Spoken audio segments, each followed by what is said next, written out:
प्रिय विद्यार्थियों, स्वागत है आपका BA second year political science class में। Second year political science class का जो आपका ये सेकंड पेपर है विद्यार्थियों, भारतीय राजनीति व्यवस्था, इसके फिफ्थ चैप्टर पर हम डिस्कस कर रहे हैं। फिफ्थ चैप्टर आप देख पा रहे हैं, संघीय व्यवस्था तथा संघ राज्य संबंध। देखिए काफ़ी खैर डिटेल हम डिस्कस कर रहे हैं और ये काफ़ी बड़ा चैप्टर भी है। तो संघीय व्यवस्था पर हमने डिटेल से बात करी, संघ राज्य संबंधों पर भी हमने बात करी। अलग अलग जो आपको पता है कि संघ राज्य विधायी संबंध, प्रशासनिक संबंध, वित्तीय संबंध और उनके विवादों की भी हमने बात करी। पिछले सारे वीडियो वो मौजूद हैं और वो सारे वीडियो आप अगर जिन विद्यार्थियों ने नहीं देखे हैं वो देख भी सकते हैं। उसका जो लिंक आपको इस वीडियो के डिस्क्रिप्शन में भी मिल जाएगा और आप चाहें तो इस चैनल की प्लेलिस्ट सेक्शन में जाके BA second year political science वहाँ जाके देख सकते हैं। आज हम जो बात करेंगे विद्यार्थियों, बहुत महत्वपूर्ण और कंपटीशन एग्जाम और आपके यहाँ हर दृष्टि से महत्वपूर्ण है। और केंद्र राज्य विवादों की भी हमने काफ़ी चर्चा की अलग अलग। तो केंद्र और राज्यों के संबंधों पर विचार करने के लिए कुछ आयोग गठित किए गए हैं। स्वतंत्रता के बाद से लेकर आज तक कई आयोग गठित किए गए हैं। कुछ प्रमुख आयोग हैं, तो वो कौन कौन से आयोग कब कब गठित किए गए और कुछ बेसिकली कुछ प्रमुख क्या उन्होंने सिफारिश दी, ठीक है, उन पर हम आने वाले 2-3 वीडियो में बात करेंगे। जिस आयोग पर डिटेल से आपको जानकारी की ज़्यादा ज़रूरत है वो हम उसको डिटेल से करेंगे और जिसकी संक्षेप में उसके संक्षेप में करेंगे। और बहुत महत्वपूर्ण है विद्यार्थियों, हर स्तर के हिसाब से जरूरी है, परीक्षा में प्रश्न पूछे जाते हैं। तो कुछ आयोग हैं, आप देखिए नेक्स्ट स्लाइड में मैं आपको बताता हूँ कि कुछ प्रमुख आयोग, आइए देखते हैं।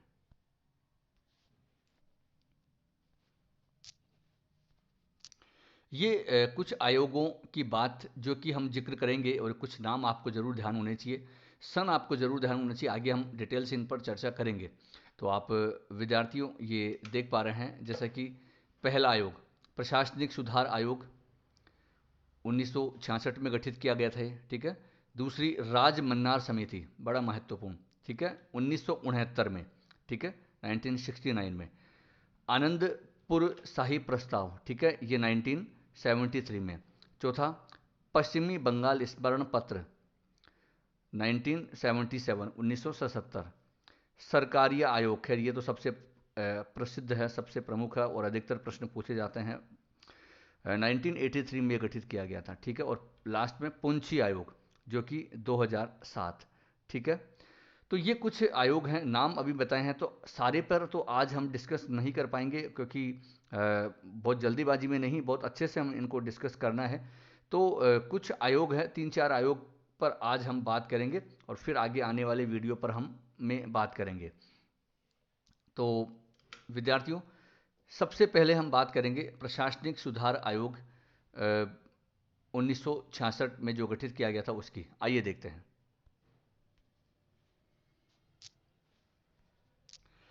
विद्यार्थियों, जैसा कि आप स्लाइड में देख पा रहे हैं, कुछ महत्वपूर्ण बातें देखिए। इन आयोगों के बारे में मैं पूरी कोशिश करूंगा कि आप पर ज़्यादा बोझ ना डालूं, मतलब जो चीज़ें आपको ज़रूर से ज़रूर ध्यान रखनी है वो तो मैं आपको ज़रूर बता ही रहा हूँ, ठीक है। तो कुछ महत्वपूर्ण बातें हैं, कुछ महत्वपूर्ण सिफारिशें हैं जो बेसिकली सबसे पहले तो आपको सन पता है ही, जैसा कि मैंने बताया 1966 में प्रशासनिक सुधार आयोग का गठन किया गया था। इसकी जो अध्यक्ष है, जैसे कि आप देख पा रहे हैं, वो पहले मोरारजी देसाई बने थे, बाद में के हनुमंतैया, ठीक है। अब ये कैसे, क्योंकि कुछ राजनीतिक कारण थे जो मोरारजी देसाई बन गए थे, खैर तो आपसे पूछा जाए किसी भी तो आप ये ध्यान रखेंगे, तो फिर ये क्या उप प्रधानमंत्री बन गए थे, ठीक है। तो फिर बाद में इनके त्यागपत्र के बाद में और ये के हनुमंतैया इनको इनका अध्यक्ष बनाया। तो पहले अध्यक्ष में कई बार ये कंफ्यूज हो जाते हैं और पूछा भी जाता है कई किताबों में आपको कि हनुमंतैया मिलेगा, कई जगह ये मिले मोरारजी देसाई मिलेगा। तो आप ध्यान रखें मोरारजी देसाई ही, क्योंकि सामान्यतः एक आयोग का जो गठन होता है उसके अध्यक्ष सामान्यतः एक ही रहते हैं पूरे कार्यकाल में, लेकिन यहाँ पर ऐसा हुआ है कुछ राजनीतिक कारणों से, ठीक है। तो ये अध्यक्ष रहे और जो इस आयोग ने अपनी रिपोर्ट सौंपी विद्यार्थियों, उसके अध्ययन हेतु एमसी सीतलवाड़ ये न्यायविद थे, ठीक है। तो इनके नेतृत्व में एक दल का गठन किया गया था, ठीक है ना। वो उस पर भाई उन्होंने जो सिफारिशें दी थी उस पर विचार विमर्श करने के लिए, ठीक है। 1979, क्योंकि ये जो आयोग था काफ़ी लंबी अवधि तक रहा और 1966 में इसका जो गठन हुआ था, लेकिन 69 में इसकी जो अंतिम रिपोर्ट आई, वैसे कई बार रिपोर्ट इन्होंने दी, लेकिन 1969 में जो अंतिम रिपोर्ट जो सौंपी थी उसमें उन्होंने लगभग 22 सिफारिशें इस आयोग ने प्रस्तुत की थी, जो अंतिम रिपोर्ट इन्होंने दी थी तब तक। ठीक है, हालांकि सारी सिफारिशें आपको याद रखने की ज़रूरत नहीं है, कुछ प्रमुख सिफारिशें हैं, वो आपको ज़रूर ध्यान होनी चाहिए, उसका जिक्र मैंने आपको सामने किया है, आप देख सकते हैं। ठीक है, जैसे पहली सिफारिश अनुच्छेद 263 के तहत इस आयोग ने सिफारिश दी थी कि एक तो जो अनुच्छेद 263 है उसमें प्रावधान भी है। ठीक है, उसमें जो अंतर्राज्यीय परिषद, इसकी बात मैंने आपको करी भी है, क्योंकि बाद में 90 के दशक में जाके 1991 में फिर इस आयोग का गठन भी किया गया, हालांकि इसको माना 1991 में। ठीक है, सिफारिशें तो प्रशासनिक आयोग सुधार आयोग ने दे ही दी थी 1969 में। तो अनुच्छेद 263 कहते हैं एक अंतर्राज्यीय परिषद के गठन की सिफारिश इन्होंने की कि भाई ये किया जाए, क्योंकि संविधान में प्रावधान तो था लेकिन सरकार ने अब तक इसका गठन नहीं किया था, और आप देखिए इम्प्लीमेंट भी ये फिर बाद में 1991 में जाके हुआ है। तो अंतर्राज्यीय परिषद, जिससे कि राज्यों के मध्य और केंद्र राज्यों के मध्य एक समन्वय स्थापित हो उसके लिए। ठीक है, दूसरी सिफारिश इस आयोग की विद्यार्थियों रही कि राज्यपाल का जो पद है, या राज्यपाल एक ऐसे गैर दलीय व्यक्ति को नियुक्त किया जाए, क्योंकि आप देखते हो राज्यपाल का पद काफ़ी विवादास्पद रहा है, और किस प्रकार विवादास्पद है इसका जिक्र हमने पिछले वीडियो में किया है। तो राज्यपाल के पद के लिए उन्होंने कहा कि एक ऐसे गैर दलीय व्यक्ति को राज्यपाल बनाया जाए जिसका सार्वजनिक जीवन और प्रशासन का उसको अनुभव होना चाहिए, मतलब राजनीतिक व्यक्ति नहीं होना चाहिए, वो एक सार्वजनिक, एक सर्वमान्य व्यक्ति हो, सार्वजनिक जीवन में उसका अच्छा खासा अनुभव हो, प्रशासनिक अनुभव हो।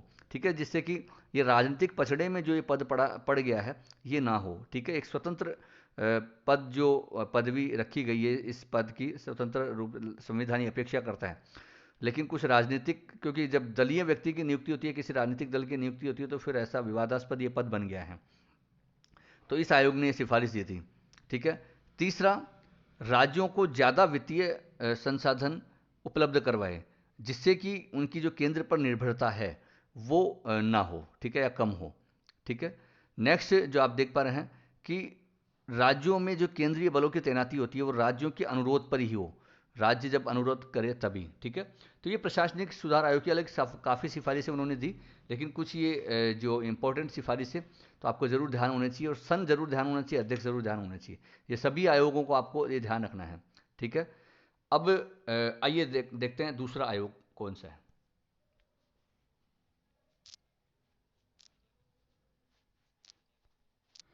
विद्यार्थियों, दूसरा आप देख पा रहे हैं राज मन्नार समिति 1969।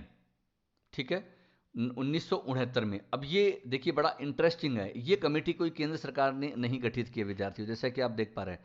ये कमेटी जो गठित की गई तमिलनाडु सरकार ने, ये तत्कालीन जो तमिलनाडु की सरकार थी, ठीक है, उन्होंने वीपी राज मन्नार, ठीक है, उनकी अध्यक्षता में केंद्र राज्य संबंधों की समीक्षा करने के लिए, क्योंकि काफ़ी विवाद उस समय हो रहे थे केंद्र और राज्यों के बीच भी। ठीक है, तो उनकी ये राज मन्नार की जो अध्यक्षता में 1969 में तमिलनाडु सरकार ने केंद्र राज्य संबंधों की समीक्षा करने और जो राज्यों को अधिक स्वायत्तता प्राप्त हो उसके लिए कमेटी का गठन किया था, मतलब उससे संबंधित सिफारिश देने के लिए कि मतलब इस आयोग को एक काम दिया था कि किस प्रकार संविधान में संशोधन किया जाए, किस प्रकार राज्यों को अधिक स्वायत्तता मिले जिससे कि केंद्र और राज्यों के संबंध बेहतर हो। तो वो सिफारिश देने के लिए ये तमिलनाडु सरकार ने एक कमेटी गठित की थी। तो ये आपको ध्यान रखना है किस सरकार ने, तमिलनाडु सरकार ने की और 1969 में की, ये आपको जरूर ध्यान रखना। ठीक है, 1971 में इस समिति ने तमिलनाडु सरकार को अपना प्रतिवेदन सौंपा, अपनी सिफारिशें सौंपी। ठीक है, केंद्र, आपको पता है कि संविधान में जो एक केंद्र की एकात्मकता, मतलब जो केंद्र को अधिक पावर जो दिया गया है उसकी पूरी समीक्षा करी इस कमेटी ने कि किस प्रकार यहाँ जो केंद्र को अधिक सशक्त बनाया गया है। ठीक है, समिति ने कुछ जो सिफारिशें दी उनमें कुछ प्रमुख आप देख पा रहे हैं। एक तो पहली इस कमेटी ने भी वही प्रशासनिक सुधार आयोग की तरह अंतर्राज्यीय परिषद का गठन करने की बात करी कि अंतर्राज्यीय परिषद का गठन किया जाए। ठीक है, इसकी सिफारिश सब प्रशासनिक सुधार आयोग ने भी की थी, इसने भी की। दूसरा आप देख पा रहे बड़ा महत्वपूर्ण कि योजना आयोग का स्थान एक सांविधिक निकाय द्वारा लिया जाए। विद्यार्थियों, बड़ी महत्वपूर्ण बात है कि हालांकि आपको पता है कि जैसे योजना आयोग हालांकि अभी भी सांविधिक निकाय नहीं है, लेकिन इसने कहा था ये, ठीक है, योजना आयोग की जगह जैसे आजकल वर्तमान में आपको पता है 2014 में जो मोदी जी ने तो खैर योजना आयोग को समाप्त करके नीति आयोग बना दिया गया है, ठीक है ना। तो इस आयोग ने सिफारिश दी थी राजमन्नार कमेटी ने कि एक संविधान मतलब सांविधिक निकाय, मतलब क्योंकि आपको पता है जो सांविधिक निकाय है योजना आयोग, तो इसको एक संविधान के तहत जो या संसद द्वारा कानून बनाकर, ठीक है, तो ये इस आयोग का गठन किया जाए, तो या योजना आयोग की जगह एक ऐसा आयोग गठन किया जाए जो संविधान में कानून बनाकर फिर हो। तो ये एक सिफारिश दी थी, कई बार ये पूछा भी गया है परीक्षा में। तीसरा, वित्त आयोग को एक स्थायी निकाय बना दिया जाए। आपको पता है कि हर 5 साल में जो वित्त आयोग का गठन होता है, केंद्र में राष्ट्रपति करते हैं, राज्यों में राज्यपाल, तो ये सिफारिश दी थी कि वित्त आयोग को एक स्थायी निकाय बना दिया जाए। ठीक है। चौथा, अनुच्छेद 356 को पूर्णतः समाप्त कर दिया जाए। अनुच्छेद 356 के तहत आपको पता है कि राज्यों में जो राज्यपाल के माध्यम से राष्ट्रपति शासन लगाए दिया जाता है, तो इसको बिल्कुल समाप्त करने की सिफारिश इस आयोग ने दी थी। ठीक है। नेक्स्ट, अखिल भारतीय सेवाओं को समाप्त कर दिया जाए। जो अखिल भारतीय सेवाएं जो आईएएस जिनको की नियुक्ति राज्यों में भी होती है, ठीक है, तो उनको से बिल्कुल समाप्त करने की बात इस आयोग ने सिफारिश की, क्योंकि उनके माध्यम से भी काफ़ी विवाद उनके कारण होता है। नेक्स्ट जो आप देख पा रहे हैं सिफारिश, मंत्री परिषद का जो राज्यपाल के प्रसाद पर्यंत काम करता है, जो राज्य का जो मंत्री परिषद है वो राज्यपाल के प्रसाद पर्यंत रहता है, तो उसको समाप्त किया जाए, इस आयोग ने सिफारिश दी थी।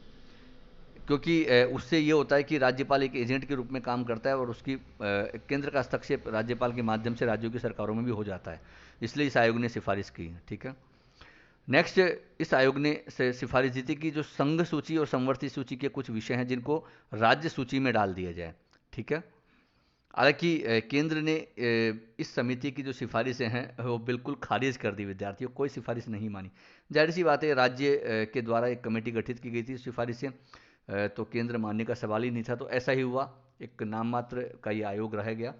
तो लेकिन परीक्षा की दृष्टि से महत्वपूर्ण, आपको जरूर ध्यान रखना चाहिए। ठीक है। आइए देखते हैं नेक्स्ट, तीसरा आयोग।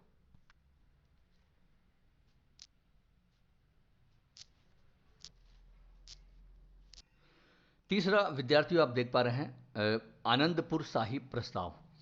देखिए ये भी बड़ी महत्वपूर्ण बात थी, केंद्र सरकार के द्वारा गठित कोई कमेटी नहीं थी, बल्कि एक जैसा कि आप देख पा रहे हैं कि पंजाब में आनंदपुर साहिब प्रस्ताव में जो अकाली दल, ठीक है, उनकी 1973 में एक बैठक हुई थी पंजाब के आनंदपुर साहिब में।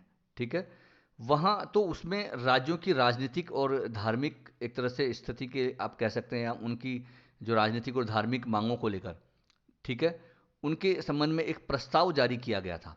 ये आनंदपुर साहिब एक प्रस्ताव था, कोई कमेटी यूं नहीं थी।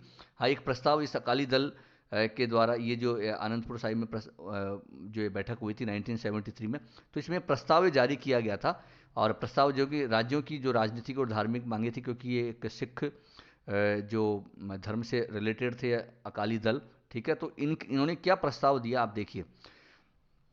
इस प्रस्ताव में क्या बड़ी महत्वपूर्ण बातें कही, कई बार ये परीक्षा में पूछ लिया जाता है। पहली बात, इस प्रस्ताव में क्या कही कि जो केंद्र को केवल जो विदेशी मामले हैं या बीमा, जो संचार, सुरक्षा, ठीक है, ये ही मामले केंद्र के पास होने चाहिए, बाकी सारे मामले राज्यों को सौंप देने चाहिए। बड़ी महत्वपूर्ण बात, केवल जो पूरे देश से संबंधित जो विशेष मामले हैं, विदेशी संबंध है, रक्षा है, संचार है, बीमा, तो ये ही मामले जो हैं वो केंद्र के पास होने चाहिए, बाकी सारे मामले राज्यों को सौंप देने चाहिए। ठीक है। दूसरा, बड़ी महत्वपूर्ण बात यह कही गई इसमें कि संविधान को वास्तविक रूप में संघीय बनाया जाना चाहिए। अब इसका मतलब क्या हुआ विद्यार्थियों, इस प्रस्ताव में कहा गया कि क्योंकि केंद्र और राज्यों के बीच विवाद रहता है, और संघीय में होता यह है कि राज्य के अपने अलग पावर होते हैं और केंद्र के अपने अलग पावर होते हैं, कोई हस्तक्षेप नहीं होता है। और राज्यों की इतनी शक्तियाँ होती है कि वो अपने आप को अलग भी कर सकती है, प्योर संघीय, जो हमने बात भी करी थी जैसे अमेरिका में है। तो वैसा ये संघीय व्यवस्था लाना चाहते हैं, जबकि खैर व्यवहारिक रूप में ऐसा संभव नहीं था, क्योंकि हमारे संविधान में ये प्रावधान ही है कि हमारे प्योर संघात्मक व्यवस्था नहीं है, जैसा कि यूनियन ऑफ स्टेट शब्द यूज किया गया है। ठीक है, तो हमारे संविधान ने ही एक एकात्मक के साथ संघात्मक को स्वीकार किया गया है। तो खैर लेकिन इस आनंदपुर साहिब प्रस्ताव में ये प्रस्ताव दिया गया कुल मिला के। तो प्रस्ताव आपको ध्यान रखना है कि वास्तविक रूप में संघीय का मतलब यहाँ पर ये है कि प्योर संघात्मक फेडरलिज्म होना चाहिए। तो ये इस आयोग के बारे में आपको संक्षेप में ध्यान होना चाहिए। ठीक है, आइए नेक्स्ट देखते हैं।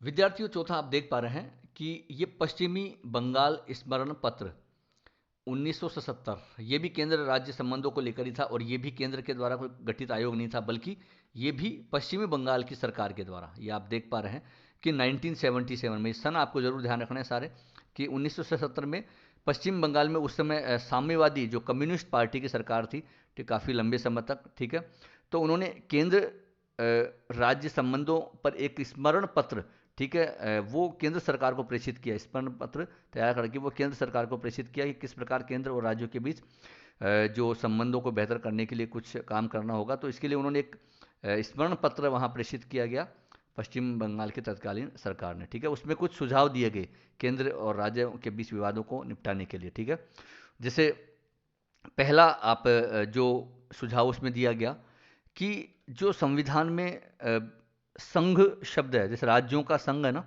ठीक है, तो राज्यों का संघ शब्द की बजाय संघीय शब्द प्रयुक्त किया जाए, जो मैंने फेडरल शब्द है, लेकिन भारतीय संविधान में नहीं है। तो फेडरल शब्द आते ही तो फिर पूरे संघवाद का जो ढांचा है वही चेंज हो जाएगा, प्योर अमेरिका वाला संघ हो जाएगा। तो एक तो ये उन्होंने सिफारिश की। ठीक है, संविधान में यूनियन ऑफ स्टेट जो शब्द है, संघ शब्द, उसकी जगह संघीय शब्द फेडरलिज्म होना चाहिए, फेडरल शब्द होना चाहिए। नेक्स्ट जो आप देख पा रहे हैं, जो बात तमिल उसने उसने करी थी, जो अभी इससे पहले आनंदपुर साहिब प्रस्ताव में, कि केंद्र के पास केवल विदेश, रक्षा, विदेशी मामले, संचार यही होने चाहिए, बाकी सारे मामले राज्यों को सौंप देना चाहिए। ठीक है, यह भी बात की थी। एक नेक्स्ट सिफारिश इस मतलब या सुझाव ये भी दिया था कि जो नए राज्यों का जो निर्माण करना है, नए राज्यों का निर्माण या उनका नाम चेंज करना हो, या उनका पुनर्गठन करना हो, तो उसमें फिर राज्यों की सिफारिश है वो मानी जाए। अभी वर्तमान में राज्यों की सहमति अनिवार्य नहीं है, केंद्र चाहे तो वो कर सकता है, राज्यों की सहमति जरूरी नहीं है। हाँ, राज्यों से अलग से सुझाव मांगे जाते हैं, लेकिन इस में ये कहा गया कि राज्यों की सहमति अनिवार्य की जाए, कि राज्यों का जब पुनर्गठन किया जाए तो उसमें। ठीक है, तो नेक्स्ट जो सुझाव ये दिया गया है कि केंद्र के पास जो राजस्व प्राप्त होता है, तो उसमें 75%, क्योंकि ज़्यादा मेन काम तो राज्यों में होता है, तो 75% जो राजस्व है वो राज्यों को दिया जाए। ठीक है, राज्यसभा को, नेक्स्ट जो है, राज्यसभा को लोकसभा की समान शक्तियां दी जाए, क्योंकि राज्यसभा जो राज्यों का प्रतिनिधित्व करने वाला सदन है, तो ये इसमें कहा गया कि जो लोकसभा को जिस प्रकार ज़्यादा पावर आपको पता है, तो राज्यसभा को भी उतने ही पावर दिए जाए, जिससे कि राज्यों का बेहतर प्रतिनिधित्व वहाँ पर हो। ठीक है, हालांकि खैर ये अलग चर्चा का विषय हो सकता है कि कितना सही है गलत है। तो एक ये सिफारिश उसने दी। ठीक है, नेक्स्ट, अखिल भारतीय सेवाओं को पूर्ण रूप से समाप्त करने की बात भी इस आयोग ने इस स्मरण पत्र में कही गई। ठीक है, क्योंकि इसको लेकर भी काफ़ी विवाद केंद्र और राज्यों के बीच होता है। तो ये आपने देखा पश्चिमी जब बंगाल स्मरण पत्र में जो कुछ सिफारिशें दी। तो विद्यार्थियों, ये कुछ हमने बात करी आज, जो आयोग या कमेटी या स्मरण पत्र सिफारिशें, तो ये आपको परीक्षा की दृष्टि से जरूर ध्यान रखना है। हालांकि दो प्रमुख आयोग है, उन पर हम डिटेल चर्चा करेंगे। एक तो सरकारिया आयोग जो बहुत महत्वपूर्ण है, और पुंछी आयोग। ठीक है, इस पर हम नेक्स्ट वीडियो में बात करेंगे। तो यहाँ आज के लिए तो खैर इतना ही, फिर ज़्यादा हो जाएगा, वीडियो काफ़ी बड़ा हो जाएगा। तो इनको आप ज़रूर नोट कर लें, और ये मैंने बहुत डिटेल में आपको बताई, जो मूल मुख्य जो बातें थी वो आपको बताइए, तो आप ज़रूर इनको तैयार कर लें। तो बस अंत में विद्यार्थियों आपसे यही अपील कि आप इस वीडियो को अधिक से अधिक छात्र छात्राओं को साझा करें, पूरी श्रृंखला के बारे में बताएं। जो विद्यार्थी नए जुड़े हैं वो सारे वीडियो क्रमबद्ध और व्यवस्थित तरीके से प्लेलिस्ट में जाके देख सकते हैं, वो आपको मिल ही जाएंगे। और नेक्स्ट वीडियो में फिर हम मिलते हैं। आज के लिए इतना ही। बहुत बहुत धन्यवाद।